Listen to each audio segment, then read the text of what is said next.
Bonjour, dans cette vidéo je vais vous présenter comment choisir son logiciel d'intégration continue. Donc on va voir une comparaison de plusieurs logiciels d'intégration continue, mais avant ça je vais vous présenter bien entendu ce que c'est l'intégration continue, mais également la livraison continue ou le déploiement continu, la différence entre les deux, déploiement continu, livraison continue, tous les concepts qu'il y a derrière, c'est-à-dire également les gestionnaires de sources, puisque on démarre à partir d'un gestionnaire de sources, mais également les tests, puisque il y a beaucoup de tests dans le concept d'intégration continue. Voilà, on verra tout ça, et à la fin, on verra une comparaison entre les différents logiciels pour voir lequel choisir.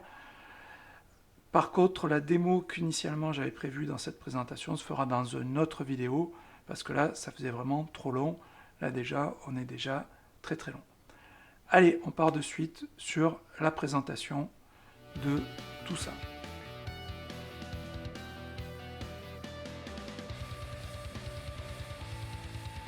Voici donc la présentation, choisir son intégration continue. Ce qu'on va voir aujourd'hui, on va commencer par une introduction à ce qu'est le mouvement DevOps et la méthode agile, puisque ce sont deux concepts qui utilisent de manière importante l'intégration continue. On confond même parfois DevOps et intégration continue, même si ce n'est pas la même chose.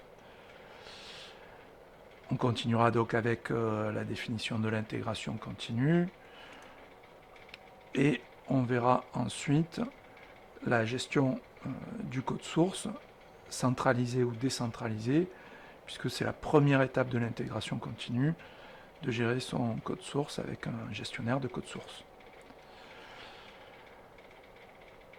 On verra ensuite les différents types de tests et les outils qu'on va pouvoir utiliser. On continuera avec la livraison continue, Continuous Delivery en anglais, et ensuite le déploiement continu, on verra les différences entre les deux, Continuous Deployment en anglais, et donc les deux ont pour même abréviation CED, CD en anglais, et donc en anglais on parlera très souvent de CI pour Continuous Integration et CD. Voilà, c'est quelque chose qu'on va retrouver fréquemment.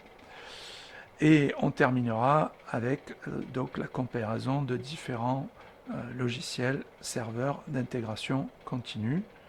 Ce sera la fin de la présentation, mais après ça, après la présentation, il y aura une petite démo avec le logiciel qu'on aura choisi durant la comparaison, et on verra donc comment s'utilise un logiciel d'intégration continue. Ce qu'on ne va pas voir aujourd'hui, donc il n'y aura pas de tuto d'installation d'un logiciel. On ne va pas voir les différents aspects d'un logiciel et comment les utiliser. On ne va pas parler d'autres outils comme par exemple Docker et Kubernetes, ou juste un tout petit peu. Et on ne parlera pas d'outils de déploiement que sont Vagrant, Puppet, Chef, Celt ou Ansible, même si c'est aussi très intéressant, mais on ne peut pas tout voir. Voilà, j'espère que vous avez été réveillés pour voir ce qu'est donc l'intégration continue. Donc on va retrouver très souvent ce schéma là pour dire que donc on a une boucle infinie qui continue tout le temps. Donc l'intégration continue, c'est la pratique de construire complètement le logiciel et le tester entièrement. En particulier, on va tester les interactions entre les différents modules, donc c'est ça l'intégration, mais aussi on va construire complètement le produit livrable, l'artefact ou l'artefact. Et ce process est effectué de manière continue, c'est-à-dire sans intervention humaine, de manière automatisée et automatique. Cette pratique, donc l'intégration continue, elle est assez ancienne, mais elle est mise en lumière par l'émergence des concepts récents que sont le mouvement de DevOps et Agile, qu'on va voir par la suite. Donc toute cette partie en orange, donc c'est l'intégration continue et le déploiement continu. On va, avant ça, pendant la phase de code, utiliser donc des IDE qui vont nous permettre d'avoir de la compression, de la complétion, donc des outils de l'aide pendant l'édition du code, et également des linters qui vont pouvoir suppléer et nous trouver les erreurs qu'on a pu faire en écrivant le code. Donc avant de trouver les erreurs avant la phase de build, pendant la phase de codage. Donc on va, durant la phase de test, avoir des tests unitaires, des tests de la partie interface, des tests de performance. On va pouvoir utiliser différents types de tests qui vont pouvoir nous permettre de voir tout ça. Et également pendant la partie où on va être en mode d'opération, on va pouvoir utiliser d'autres tests qui sont les tests A et B pour pouvoir choisir entre deux options différentes, et les tests de chaos pour pouvoir prévenir les erreurs qu'on va pouvoir avoir en cas de surcharge de serveur. On va également avoir des outils d'analyse de log et de crash, donc pendant la phase de mesure, pour pouvoir savoir ce qui s'est passé et donc mesurer, et pour pouvoir être plus efficace sur ce qui va se passer. Et on va planifier donc les opérations, donc avec des outils de création de plans de test, et on va pouvoir faire aussi soit du TDD soit du BDD pour faire donc du test driven development, behavioral driven development, qui sont des techniques de développement qui sont basées sur le test.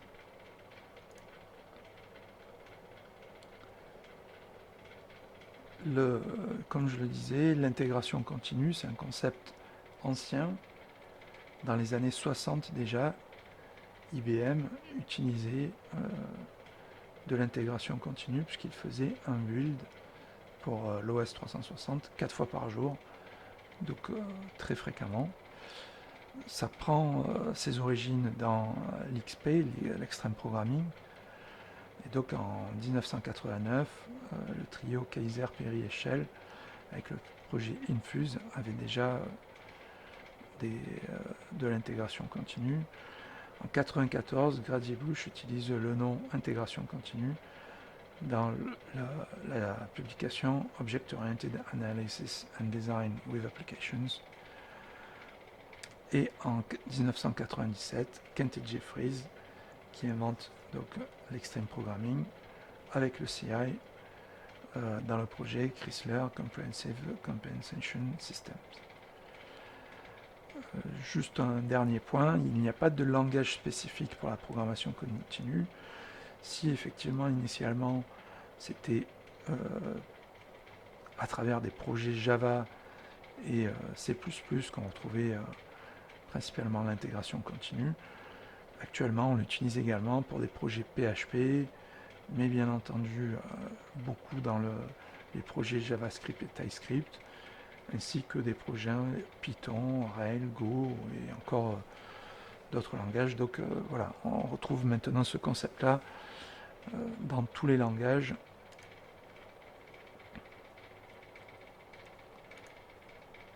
Donc la méthode agile, c'est apparu donc avec le manifeste agile en 2001. Ce sont 4 valeurs déclinées en 12 principes. Alors, les 4 valeurs, c'est accorder de l'importance aux individus et à leur interaction plutôt qu'aux processus et aux outils, à un logiciel fonctionnel plutôt qu'à une documentation exhaustive, accorder de la valeur à la collaboration avec les clients plutôt qu'à la négociation contractuelle, et à l'adaptation au changement plutôt qu'à l'exécution d'un plan. Donc vous retrouverez tout ça sur agilemanifesto.org. Et donc en 2 mots, qu'est-ce que c'est la méthode agile? Ça va être utiliser une approche itérative, incrémentale et adaptative, et collaborative, capable de prendre en compte les besoins initiaux du client et se lier aux évolutions ainsi qu'à l'amélioration du process. Donc ensuite, ça se décline en différents frameworks, par exemple Scrum ou Kanban, entre autres. Voilà. Et donc, le DevOps, c'est un mouvement d'unification de la partie développement logiciel et de la partie administration système, donc le Dev et le Ops. Donc on va rapprocher les deux équipes plutôt que de faire en sorte qu'il y ait de l'antagonisme entre les deux équipes. Et donc ça a été initié en 2007 par le Belge Patrick Debois. L'idée donc c'est d'avoir des cycles de développement plus courts, donc c'est là qu'on rejoint la méthode agile, et d'augmenter donc la fréquence de déploiement, donc avec de la livraison continue. Et donc l'agile infrastructure a été introduit par Debois et Schaeffer à la conférence de Toronto en 2008, et en 2009 les mêmes Schaeffer, Andrew Schaeffer et Patrick Debois au DevOps Day ont rapproché le DevOps et l'intégration continue et introduit les différences entre les deux. Et voilà, donc ces deux concepts, la méthode agile et le mouvement DevOps, donc vont utiliser l'intégration continue. Bon, c'est pas obligatoire, mais on le retrouve très souvent dans le DevOps, à tel point que, comme je l'ai déjà dit, parfois il y a une confusion entre le DevOps et l'intégration continue pour dire que c'est la même chose, alors que bon, c'est quand même deux choses différentes. Et on peut très bien faire de l'intégration continue en méthode agile sans être dans le DevOps, et on peut très bien faire du DevOps avec de l'intégration continue sans être en méthode agile. Mais bon, très souvent, on va retrouver les trois concepts ensemble. Donc l'intégration continue, c'est résoudre un problème. Ce problème, c'est qu'on va avoir Aline et Bernard qui vont travailler sur les mêmes choses. Ils ont chacun leur fichier, mais ils ont un fichier F3 commun.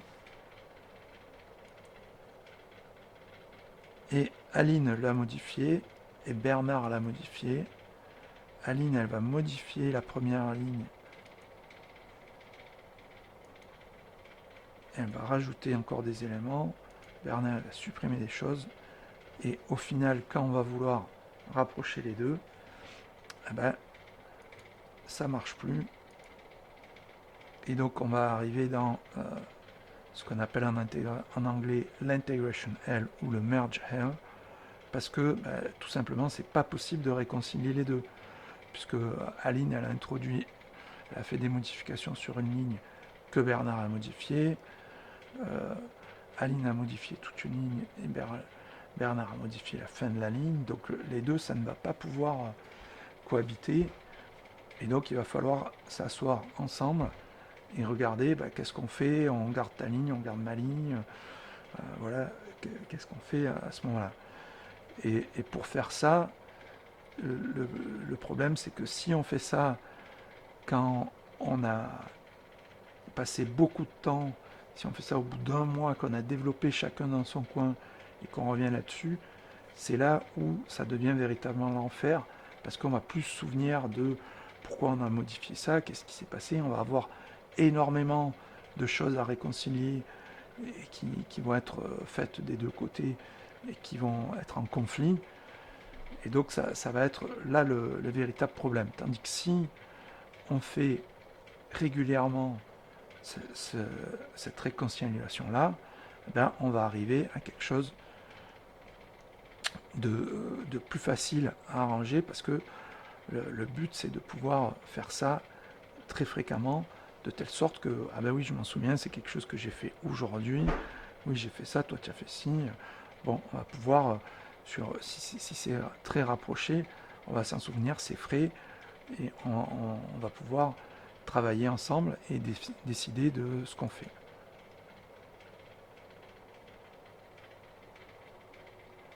Donc l'intégration continue, c'est à chaque commit, on va faire l'intégration. Donc on retrouve Aline et Bernard avec leurs fichiers chacun à eux. Mais cette fois-ci, ils vont utiliser un gestionnaire de source. Donc Aline, elle a récupéré son fichier, elle le modifie, elle le remet dans le gestionnaire de source. Et cette fois-ci, l'intégration continue se déclenche.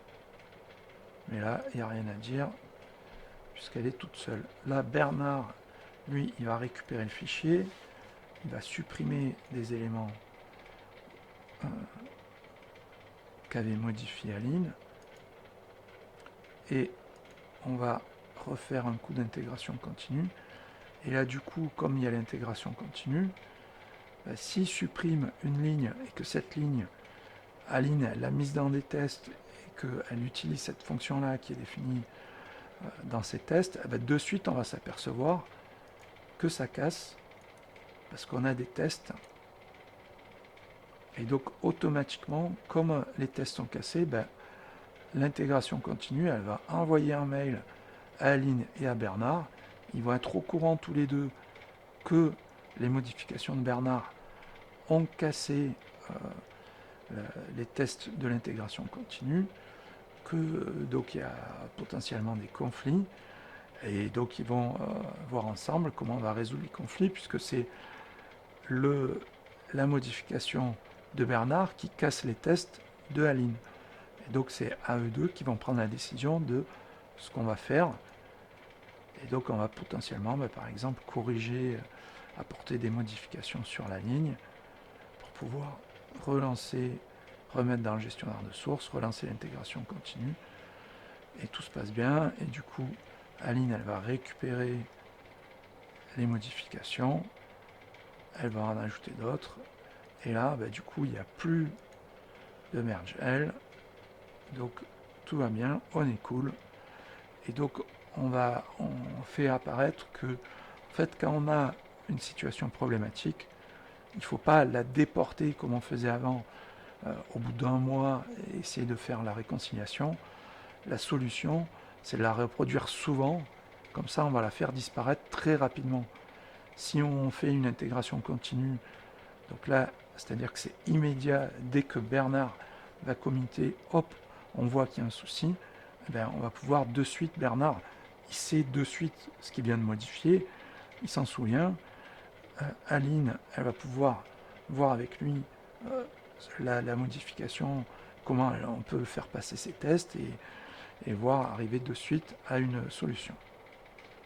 Et donc on voit de suite que on va pouvoir lister ici, avoir un résultat avec tout ce qui s'est passé et comment ça s'est passé. Et donc typiquement pour lancer l'intégration continue et les tests, donc là on voit qu'on peut utiliser Docker avec de la virtualisation via Docker pour lancer le build et les tests, et donc qui va nous aider à gérer tout ça. Comme on vient de le voir, l'intégration continue, la première étape, c'est le gestionnaire de source. Les gestionnaires de source, on a démarré avec des gestionnaires de source locaux. Il y a eu SCCS en 1972, et puis après GNU RCS en 1982. Donc on voit qu'on a pris 10 ans pour améliorer un petit peu, mais on était toujours sur des gestionnaires de sources locaux. Et c'est en 1990, avec CVS, qu'on a eu un gestionnaire de sources centralisé, où on avait donc un repository central où il y avait tout le source, et on interagissait avec ce gestionnaire de sources-là. Et depuis 2000, donc on a SVN, qui est maintenant le gestionnaire de sources qu'on utilise quand on veut utiliser un gestionnaire de sources centralisé. Et donc ça s'utilise de la manière suivante avec l'intégration continue. On va avoir notre fichier sur lequel on fait des modifications. On va publier cette version dans le gestionnaire de source, on appelle ça comité. Et donc dès qu'on commit, eh bien, automatiquement il y a l'intégration continue qui est lancée. Ensuite on va récupérer ce fichier. Donc Bernard, c'est ce qu'il va faire. Il va faire ses modifications et il va de nouveau committer. Et là, de nouveau, on va lancer l'intégration continue. Donc l'intégration continue va se lancer à chaque fois qu'on va publier sur le gestionnaire de source. Donc ça veut dire qu'on ne peut pas publier sur le gestionnaire de source des versions qui ne sont pas complètement terminées. Il va falloir attendre d'avoir quelque chose qui fonctionne vraiment, parce que sinon, si on publie quelque chose qui n'est pas complètement terminé, comme l'intégration continue est lancée, on va casser les tests de l'intégration continue, et donc l'intégration continue ne va plus fonctionner. Donc voilà, donc c'est la grosse problématique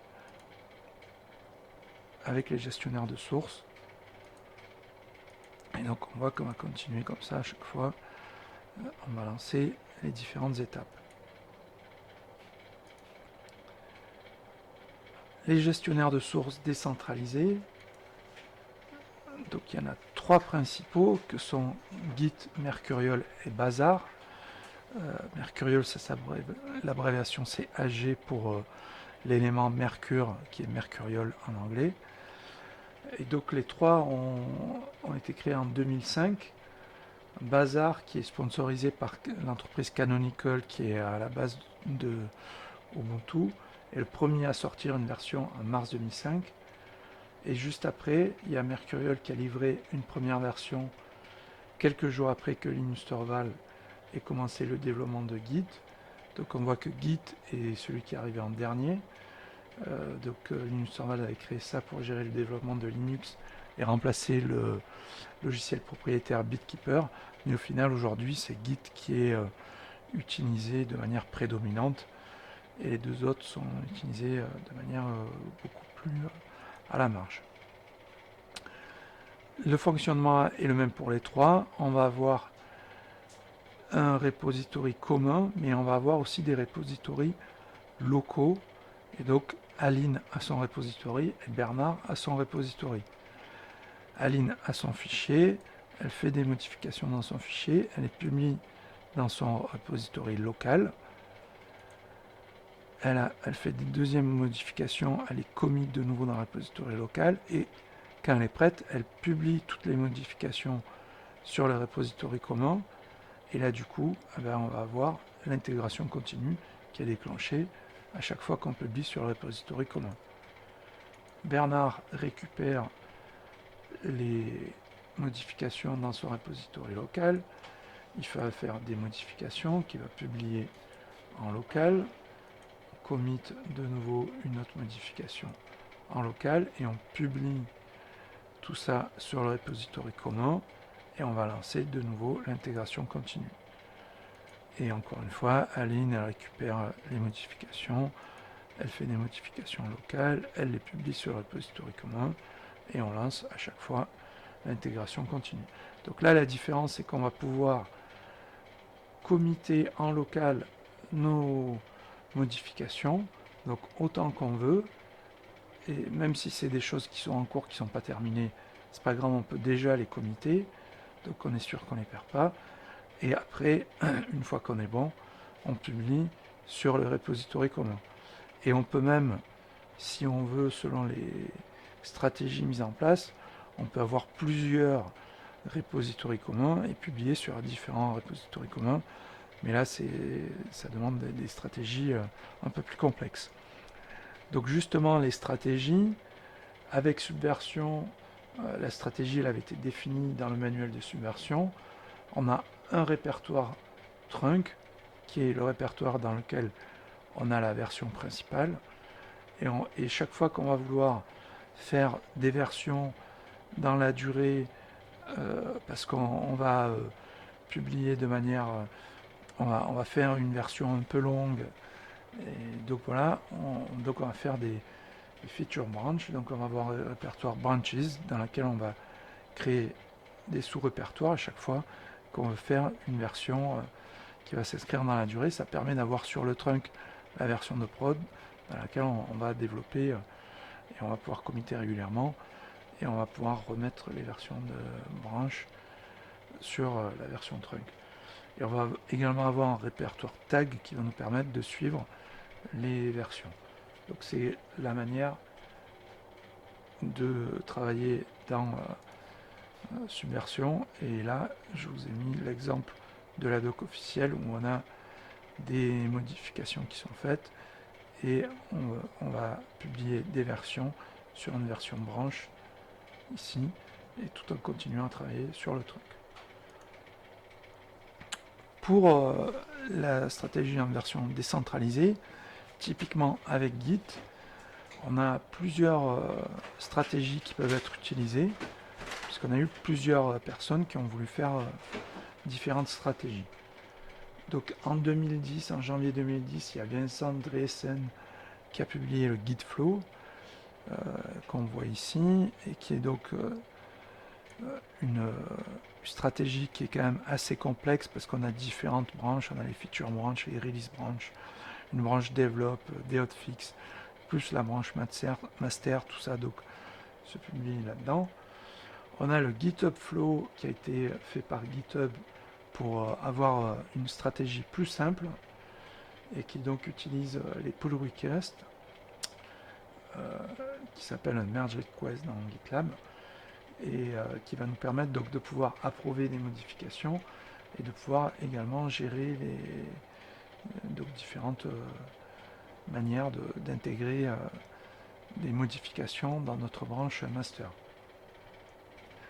Et GitLab Flow a sorti plusieurs stratégies.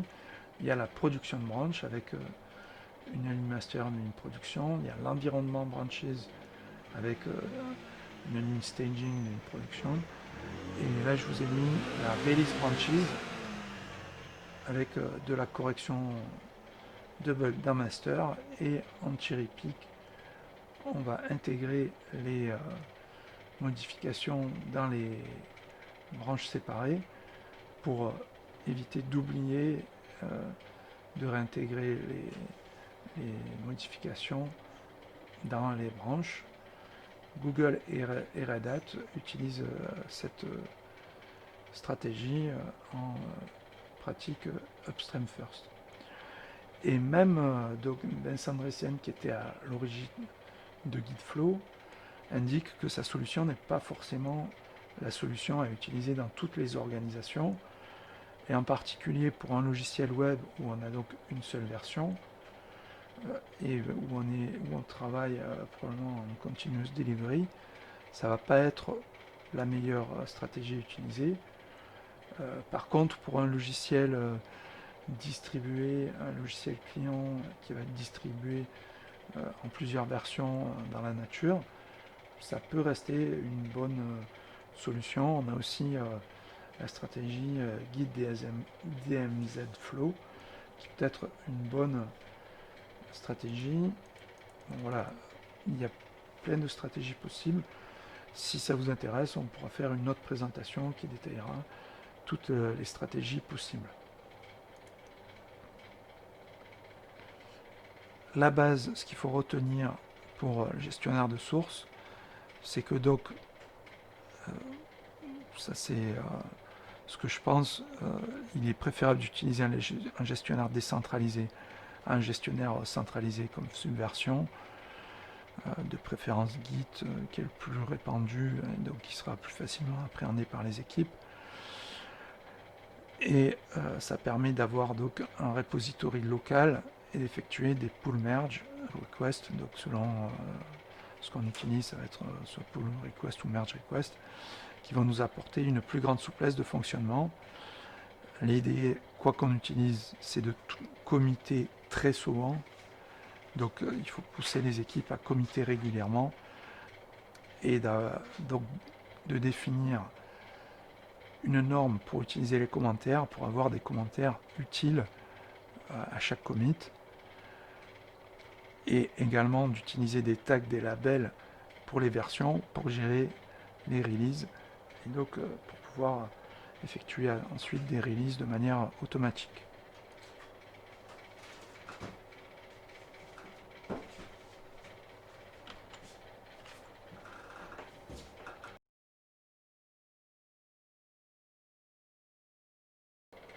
et les commits doivent déclencher un build sans erreur. Donc ça c'est ce qu'on appelle le unbreakable build.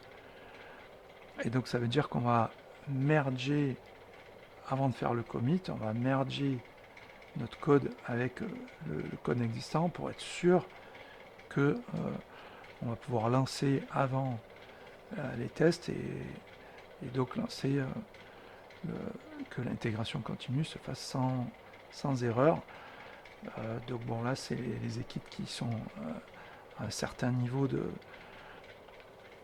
maturité qui vont pouvoir se lancer sur des unbreakable builds. Et donc chaque fois qu'on fait de la correction de bugs, on va rajouter le cas de test à la suite de test pour augmenter notre suite de test. Donc ça fait partie des bonnes pratiques qu'on va rajouter. L'autre bonne pratique, c'est de faire en sorte que tout le monde puisse voir le résultat de la dernière intégration. Donc pour ne rien cacher, pour que tout le monde soit au courant de ce qui se passe sur l'intégration continue. Et donc on va tester dans un environnement jumeau de la production continue, donc un continuous deployment. Et pour ça, le mieux c'est d'utiliser des environnements avec de la virtualisation. Donc pour terminer sur l'intégration continue, on va voir les coûts et les bénéfices de l'intégration continue. Donc les bénéfices, on va détecter les bugs plus tôt et ils vont être plus faciles à corriger. On va éviter le chaos d'intégration de la dernière minute comme on a vu quand on avait le merge L, quand on tardait trop, puisqu'on va le faire fréquemment. Donc là du coup, voilà, il n'y aura pas juste avant de livrer, il faut tout intégrer et on n'y arrive pas, etc. Ça c'est fini, ça n'existe plus avec l'intégration continue. Donc on va arriver plus facilement à retourner à un bon état en cas de souci durant les tests unitaires ou en cas de bug, puisque on a fait des cycles très courts et donc on est capable de revenir à la version de juste avant où il n'y avait pas ce problème-là. Et donc on est à cette version-là. Et là, on peut rajouter les morceaux, enfin, et repartir de cette version-là. Donc on n'a pas trop de pertes. Et puisque quand on fait l'intégration continue, on va construire le logiciel et construire un artefact, on a toujours un build récent qui est disponible, qu'on va pouvoir présenter pour faire des tests ou pour des démos. On a une dernière version qui est utilisable. Et enfin, le dernier point, c'est qu'on a encouragé les bonnes pratiques, comme on a vu. Pour faire l'intégration continue, il nous faut un gestionnaire de sources. On va devoir effectuer des tests fonctionnels, unitaires. On va vouloir intégrer la vérification des normes de développement. Donc on va créer des normes de développement qu'on va devoir appliquer et contrôler. Donc tout ça, ça participe au fait d'avoir des bonnes pratiques et elles sont encouragées par l'utilisation de l'intégration continue. Les contraintes, on va changer les processus habituels, puisqu'on va vouloir committer très souvent, intégrer des tests, etc. Ce n'est pas forcément quelque chose qu'on faisait précédemment. Il va falloir créer un environnement d'intégration continue, donc ça veut dire un serveur pour le build, pour les tests, donc ça va demander des ressources matérielles mais aussi humaines, de nouvelles compétences à acquérir et du temps à passer pour créer tout ça et pour le maintenir. Et on va devoir aussi créer des tests unitaires pour tout le code, ce qu'on n'avait pas forcément précédemment. Et créer également d'autres tests, des tests d'intégration, des tests fonctionnels, des tests d'interface. Et tout ça, donc c'est du temps à passer et des tests à créer en plus. Et toute la valeur de l'intégration continue, elle dépend principalement des tests. Donc les tests, c'est la partie très importante et qui va faire en sorte que, oui, ça, on va apporter des choses avec l'intégration continue ou pas, apporter de la valeur. Donc le continuous delivery, c'est pour aller donc du code à la production. Donc on a vu qu'on avait l'intégration continue qui allait nous permettre de générer un build et d'effectuer des tests. Et également, on va pouvoir, puisqu'on a effectué un build, on a une version, cette version-là, on va pouvoir l'intégrer dans un gestionnaire de version où on va avoir notre version exécutable qui va être dedans. Et pour aller en production, on peut se dire, une fois qu'on a tout ça, on a notre version, on a effectué nos tests, on va livrer direct en production. Bien entendu, ce n'est pas ce qu'on va faire, parce qu'on va passer par d'autres tests, on va livrer notre version dans différents environnements, et avant d'arriver en production. Donc là, ce qu'on va utiliser, ça va dépendre de ce qu'on veut faire. Chacun va définir comment il veut gérer ces différents environnements de test. Ce type de la continuous delivery, c'est utilisé par les géants du net, par Amazon, par Netflix, par Google, par Flickr, par Facebook. Ils sont tous à utiliser ce genre de pratiques, mais pas que. Il y a également de nombreuses PME et TPE qui l'utilisent, y compris des startups. On peut envisager d'utiliser donc Docker et Kubernetes pour gérer les applications déployées dans les différents environnements. Et Kubernetes en particulier permet de gérer le déploiement, la mise en œuvre et la montée en charge de containers d'applications, donc typiquement Docker. On peut également aussi utiliser Spinnaker pour aider à gérer dans le déploiement, en particulier si on utilise Jenkins. Un petit aparté sur les applications Java, en particulier avec Spring, elles sont pas très bien adaptées à l'utilisation de Kubernetes, puisqu'on parlait de Kubernetes, parce qu'elles sont très grosses et qu'elles sont très longues au démarrage, et que Kubernetes, il va relancer tout seul les applications. Donc, je vous encourage à plutôt aller à regarder du côté de la stack Quarkus avec GraalVM, qui permet d'avoir des applications plus légères et de taille mémoire plus réduite, ainsi qu'un temps de démarrage plus réduit. Et donc il y a un gros écosystème et une grande facilité d'utilisation donc avec la stack Quarkus. Donc là, pour en revenir à notre continuous delivery, on a nos différents environnements et automatiquement, si on valide les tests de l'un, on va déployer dans l'autre. Et au final, on va donc là, nos environnements, on a un environnement d'assurance qualité QA pour effectuer les tests de non-régression. On va voir les tests utilisateurs qui vont se lancer. Donc ici, on les lance de manière automatisée et ensuite on va basculer en pré-prod et staging où on va lancer des tests identiques à l'environnement de production. Et donc là, on va intégrer des nouveaux jeux de données. Ici aussi, à chaque fois, on intègre des nouveaux jeux de données. Par contre, en test utilisateur, on laisse les données telles quelles, puisque on va avoir les utilisateurs qui sont en train de le tester directement. Et donc, on ne va pas réinitialiser les données. Et donc, avant de passer en prod, on va attendre d'avoir un feu vert. Donc, c'est ça le continuous delivery. C'est qu'on avance dans la chaîne, mais on ne livre pas en prod directement tant qu'on n'a pas quelqu'un qui nous donne le feu vert. Donc, il faut qu'on ait ce feu vert pour pouvoir livrer en prod. Et donc, on va faire la livraison en prod, mais la livraison en prod, elle s'effectue juste en appuyant sur un bouton. Mais on va quand même attendre d'appuyer sur un bouton pour livrer en prod.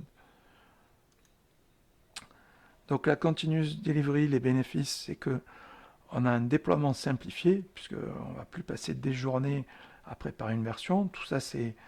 Tout est préparé par toute la chaîne. On n'a plus qu'à appuyer sur un bouton pour livrer en prod et toute la chaîne va faire les livraisons dans les différents environnements de test. Les livraisons, elles sont plus fréquentes puisque c'est chaque fois déclenché par les commits et donc Du coup, c'est directement livré, testé. Et donc, voilà, on va avoir des livraisons pour les utilisateurs plus fréquentes, avec plus de retours utilisateurs. Et on va avoir moins de pression pour la livraison de petites modifications, puisqu'on est serein sur la gestion de notre livraison, et on sait qu'on arrive à livrer facilement. Les contraintes, c'est que pour arriver à de la continuous delivery, il faut avoir une intégration continue qui soit solide. Donc on va d'abord faire de l'intégration continue avant de passer à de la continuous delivery. Ça demande d'avoir un déploiement automatisé, donc ça demande une maturité sur la gestion des déploiements. Et il va falloir aussi implémenter des activations de fonctions, ce qu'on appelle les feature toggles, pour éviter les branches multiples dans le gestionnaire de source et pour permettre une canary release. Donc typiquement, ça veut dire quoi? Ça veut dire qu'on va, par exemple, sur un nouvel écran sur lequel on est en train de travailler, on va dire il va être activé que si, par exemple, dans un fichier ini, on a telle valeur qui est activée, ce qui va pouvoir ce qui va permettre de faire en sorte que l'écran est là. Quand je suis en dev, j'ai activé cette fonction, donc je le vois.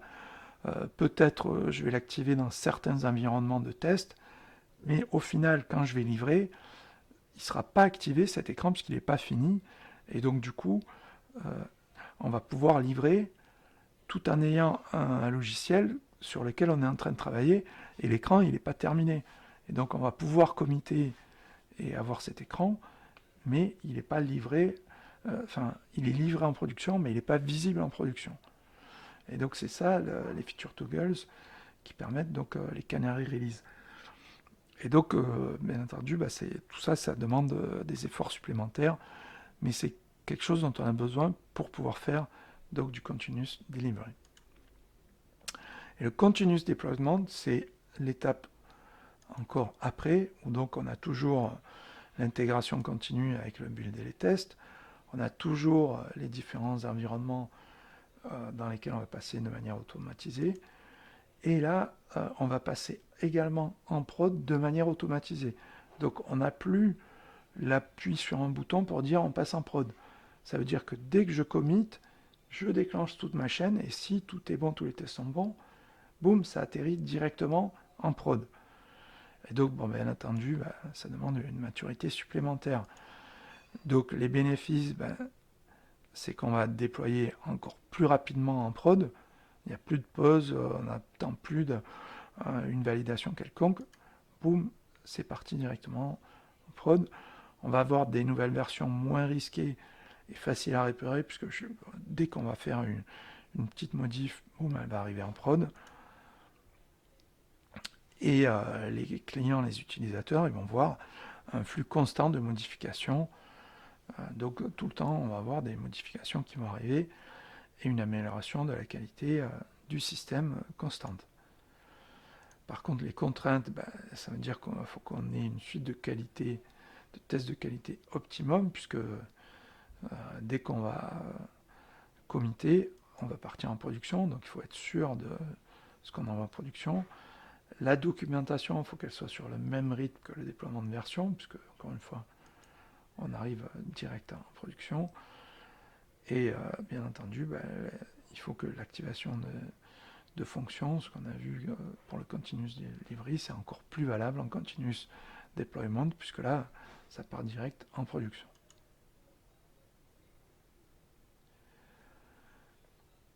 Et donc là, on voit qu'on va avoir...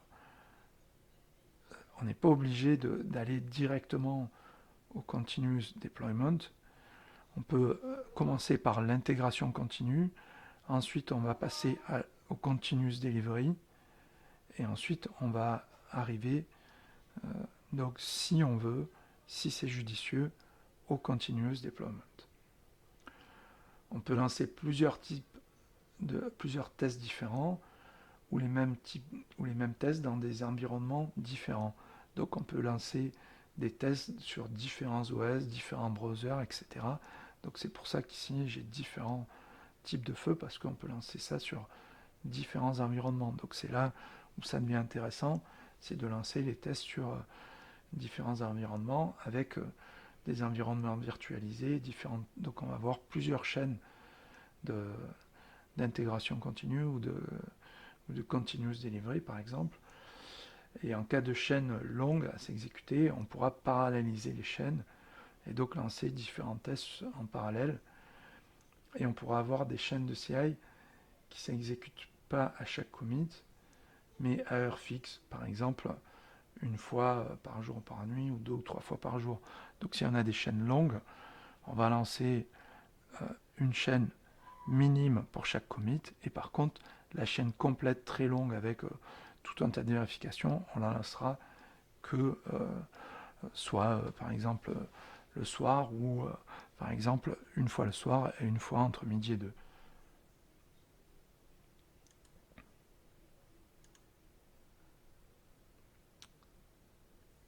Voilà, donc je l'ai déjà dit, on peut avoir plusieurs chaînes ou pipeline qui sont possibles.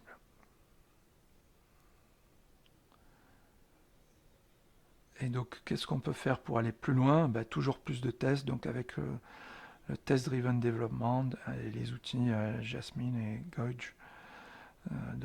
Pour faire, on va démarrer les tests avant même de commencer à développer.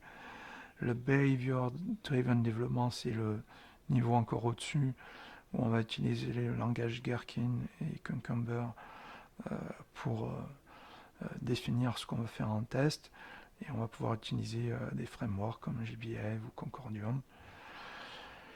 Ou on peut faire aussi du Software Testing Application avec l'application de tests et la création et l'amélioration.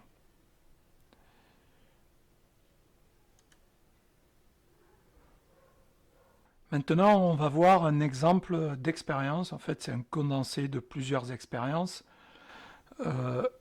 Donc tout au long d'utilisation de l'intégration continue, comment on va évoluer dans cette utilisation. Donc c'est une timeline. Là, pour cet exemple, j'ai pris avec Jenkins. Donc le premier jour, on met toute l'intégration continue sur un seul serveur. L'intégration, la configuration, les agents, tout est sur un seul serveur. C'est le plus simple, c'est comme ça qu'on démarre, tout va bien. Au bout du 100e jour, on s'aperçoit que l'intégration, ça fonctionne plus vraiment parce que c'est trop long, c'est trop complexe. Donc voilà, on n'est plus content de notre intégration continue. Donc ce qu'on fait, c'est que on va déporter 2 agents sur une autre machine avec des machines virtuelles, par exemple, du Docker, etc. On va déclencher donc des agents qui seront sur une autre machine, et notre serveur d'intégration continue va servir d'orchestrateur.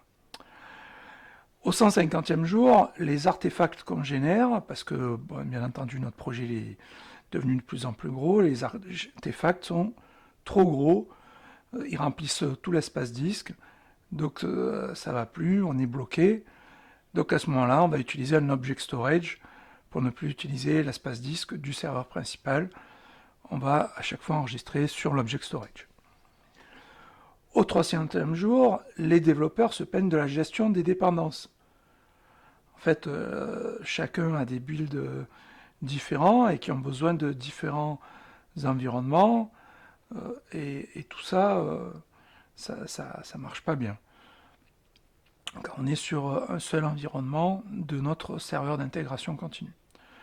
Donc du coup, on va utiliser Docker pour virtualiser des environnements de build et pour avoir différents builds possibles avec différents environnements, par exemple avec des versions de Java ou de PHP ou de je ne sais quoi, ou de JavaScript différentes. Et donc dans chaque environnement, on aura des différentes versions pour générer des artefacts avec des différentes versions. Au 350e jour, les développeurs ils se plaignent de à chaque fois devoir se connecter sur l'interface utilisateur pour gérer les pipelines, et que donc c'est un peu lourd, c'est compliqué, enfin voilà, c'est une usine à clics, voilà, ils sont pas contents. Donc on va utiliser le plugin Jenkins Pipeline qui permet de gérer la configuration par fichier et donc d'automatiser même l'automatisation, donc d'automatiser la configuration de Jenkins. Au 400e jour, on a le DAF, donc le directeur administratif et financier, ou la DAF, qui se plaint qu'on dépasse trop d'argent pour l'intégration continue.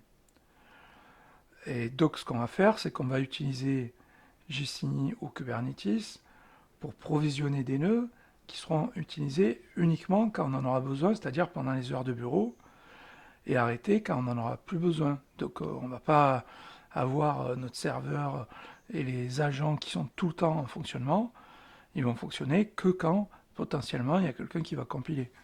Et donc pas la nuit, pas le soir, etc., etc.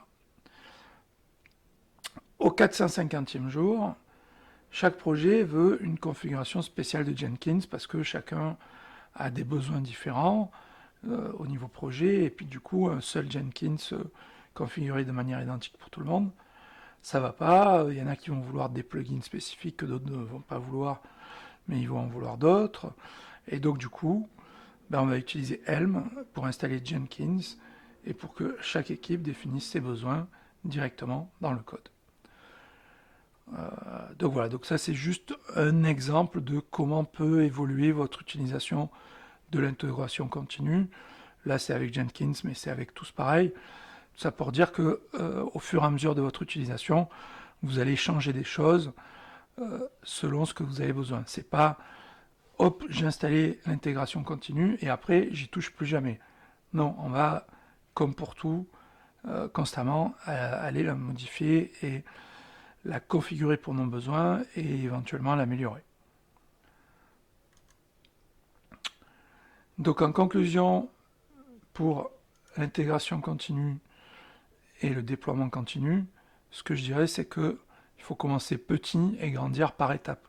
Comme on l'a vu dans la timeline, on démarre, on a tout sur un seul serveur et c'est qu'après qu'on va utiliser des agents déportés, des virtualiser avec Docker, utiliser Kubernetes pour relancer le serveur et l'arrêter quand il n'y en a plus besoin.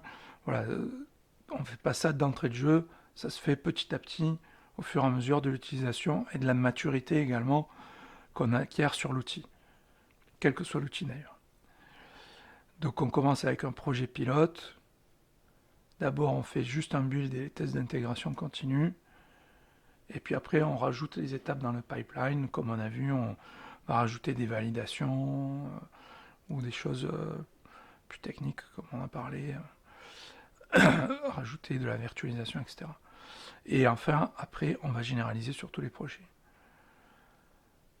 Et donc, une autre chose, c'est donc bien penser à utiliser des builds distribués quand le temps d'exécution du pipeline devient trop important et que donc notre intégration continue, quand ça commence à râler et que on va dire, là, l'intégration continue, c'est trop long, on ne peut plus la déclencher tout le temps, c'est là qu'il va falloir commencer à regarder qu'est-ce qu'on peut paralléliser et lancer différents agents en même temps.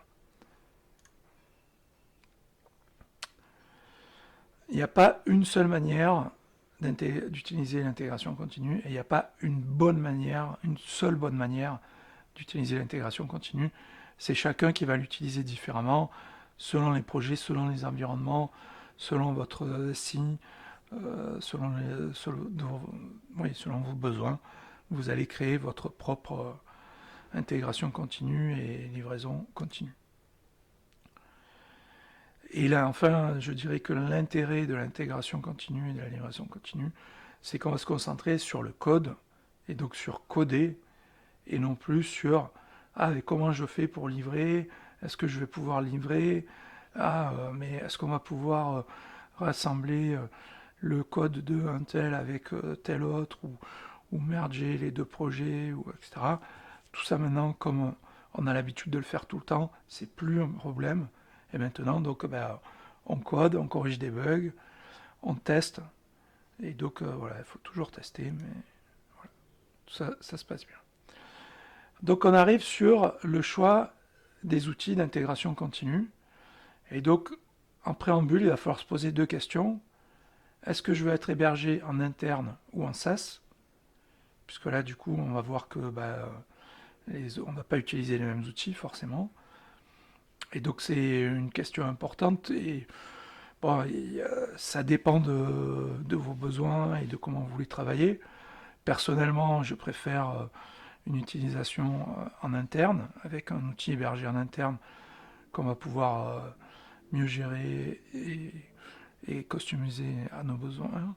Mais l'intérêt du SaaS, c'est que ça marche de suite et que voilà, dès qu'on a pris l'abonnement, pouf, ça marche.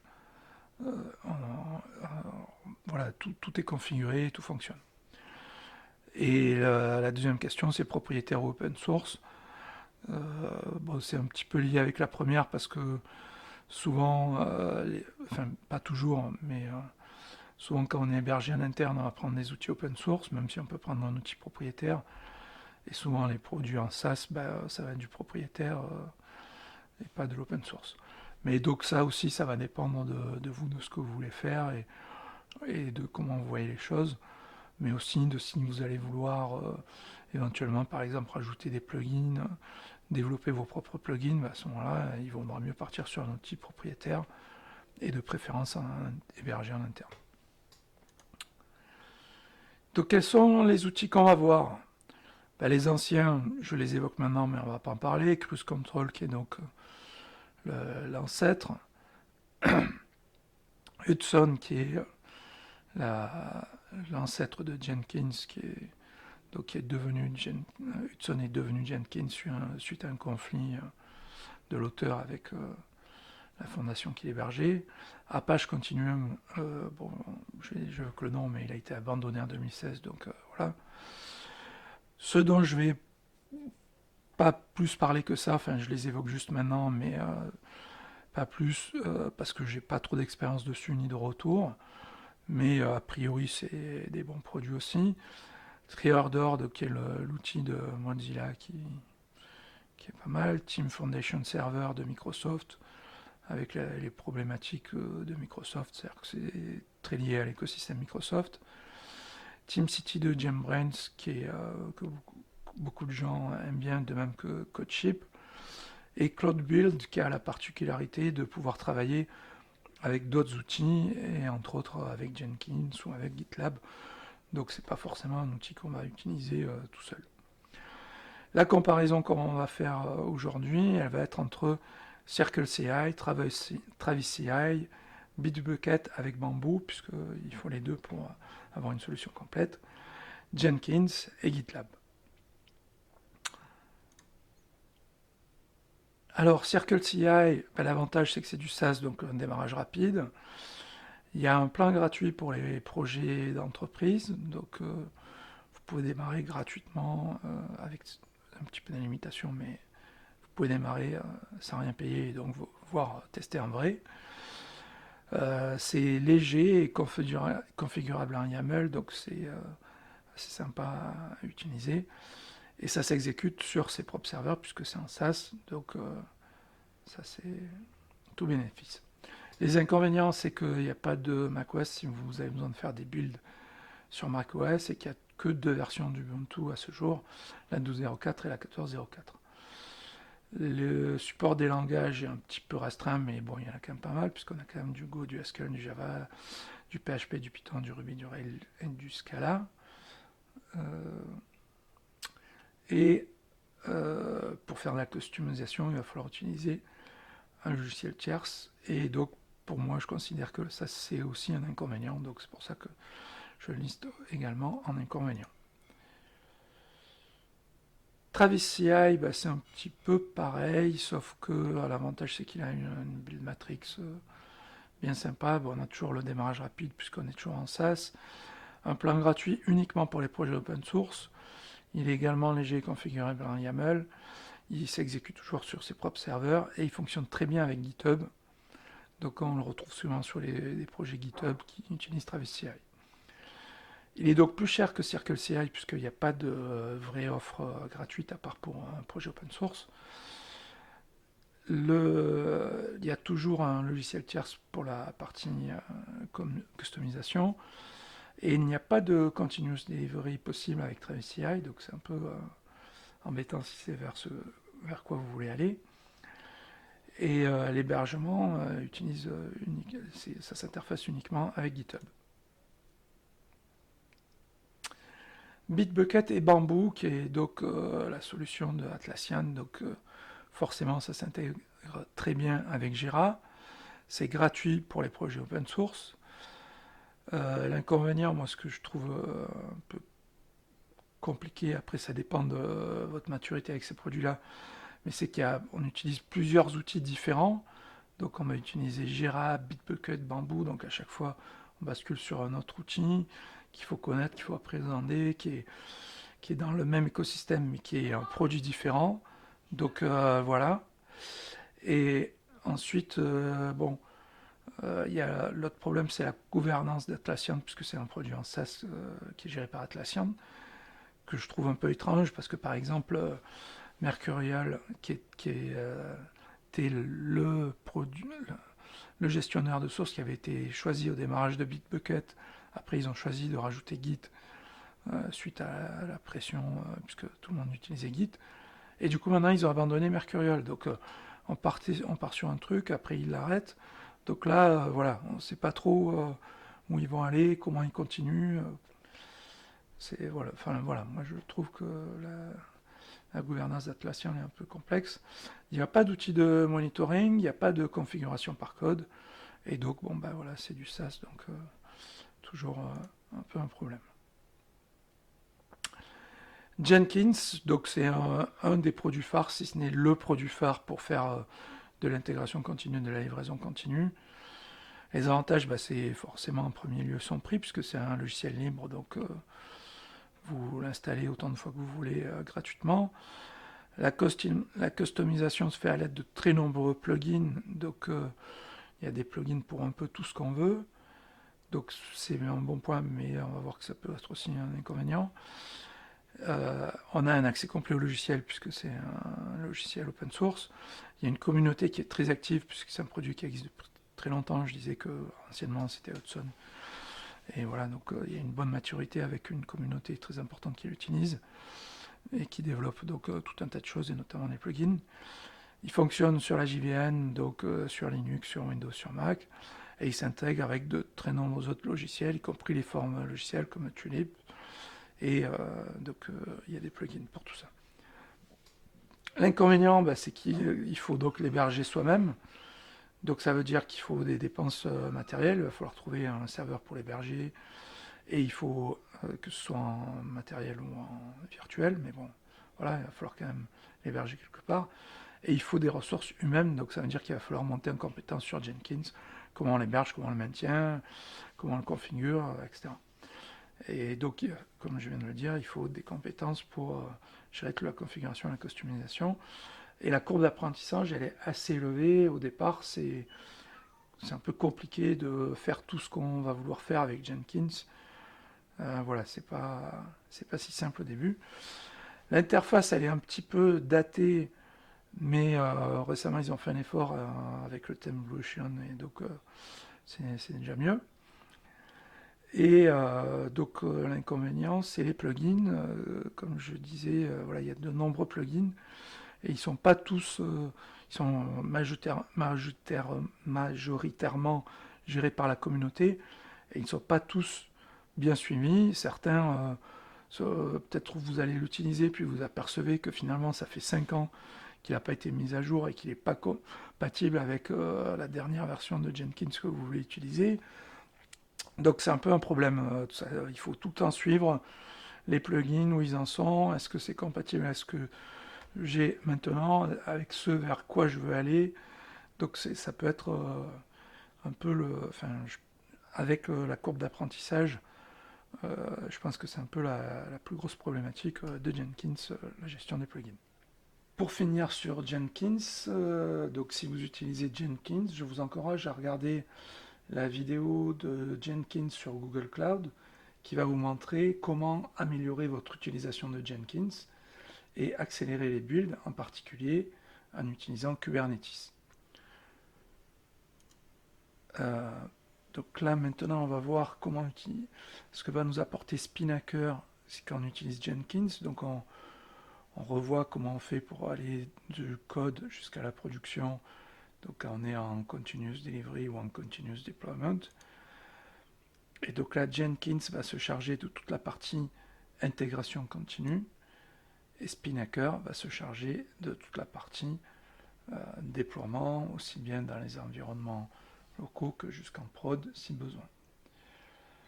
Donc de nouveau, il y a plusieurs documents qui vont pouvoir vous aider, notamment avec Google sur l'utilisation de Jenkins dans Google avec GC, Google Compute Engine, ou d'utiliser Spinnaker avec GKE qui est Google Kubernetes Engine, ou juste Jenkins et Google Kubernetes Engine. Je mettrai tous les liens dans les commentaires. Voilà, donc vous avez pas mal de souplesse avec Jenkins.